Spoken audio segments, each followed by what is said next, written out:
End of the day वो है, ये तो आप भी मानती मतलब but even we are there, पत्नी है। मतलब पहले हम है 1980 में शादी, इसलिए 1980 में शादी हमारी हुई है, 89 में इनकी हुई है। ये पहली वाइफ मर गई तब दूसरी से no milord, we are alive.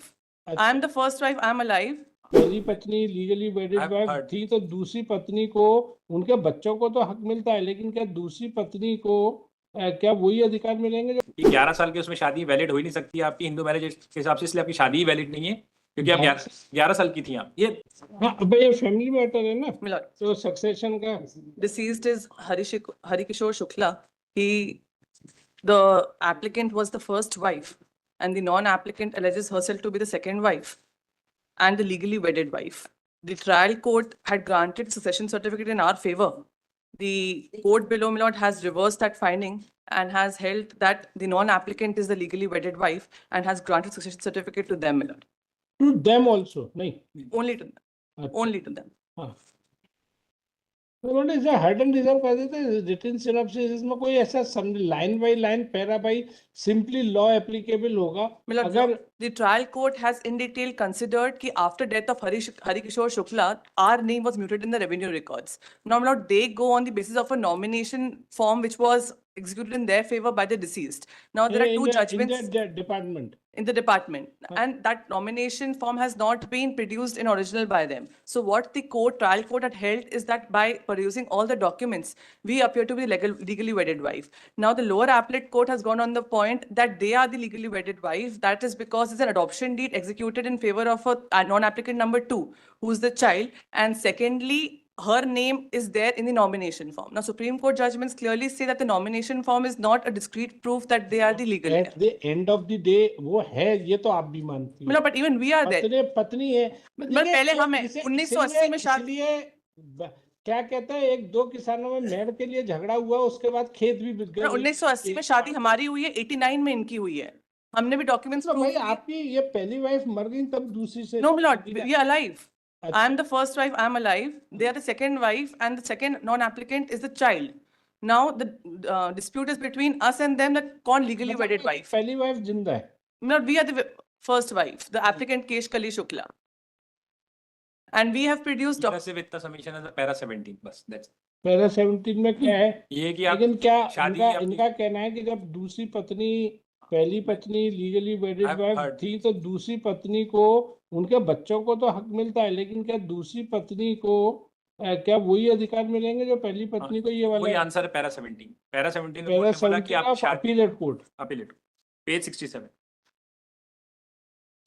दो फाइंडिंग दी कोर्ट ने कि 11 साल की उसमें शादी वैलिड हो ही नहीं सकती आपकी हिंदू मैरिज के हिसाब से, इसलिए आपकी शादी ही वैलिड नहीं है क्योंकि आप 11 साल की थी आप। ये पैरा 17 का एडमिशन है चीफ एग्जामिनेशन ऑफ क्रॉस। और दूसरा कि सिर्फ फोटोग्राफ पेश करना वैलिड नहीं होती है, उसे अगर माइनॉरिटी में हो तो आप उसको कैंसिलेशन के लिए ला सकते हैं ड्यूरिंग माइनॉरिटी। अगर माइनॉरिटी में वो लड़की ने या जो भी एग्रीड पार्टी है, then it becomes a valid marriage.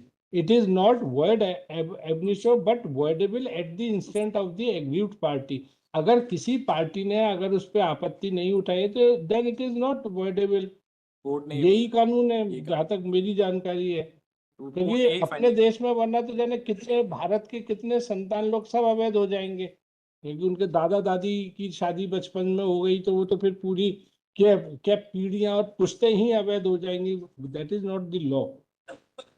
Exhibit P1 is the पारिवारिक that पत्र जो हमारे फेवर में इशू हुआ था उनकी डेथ के बाद, जहां उनको हमारा हस्बैंड बोला गया था। ये शून्य प्रभावी प्रकट होता है। He has not पैरा 17 का पेज 9 से शून्य प्रभावी he should have given reasoning by referring कि साहब ये void है क्या है।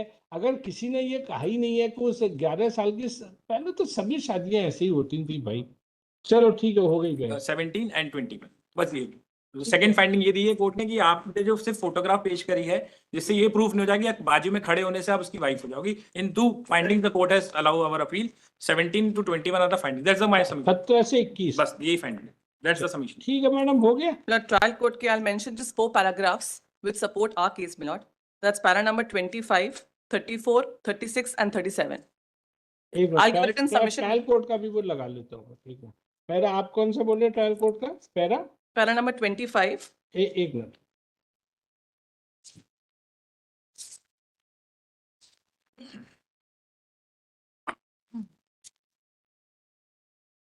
Para 25, 27, 27, 30, 34 and 36.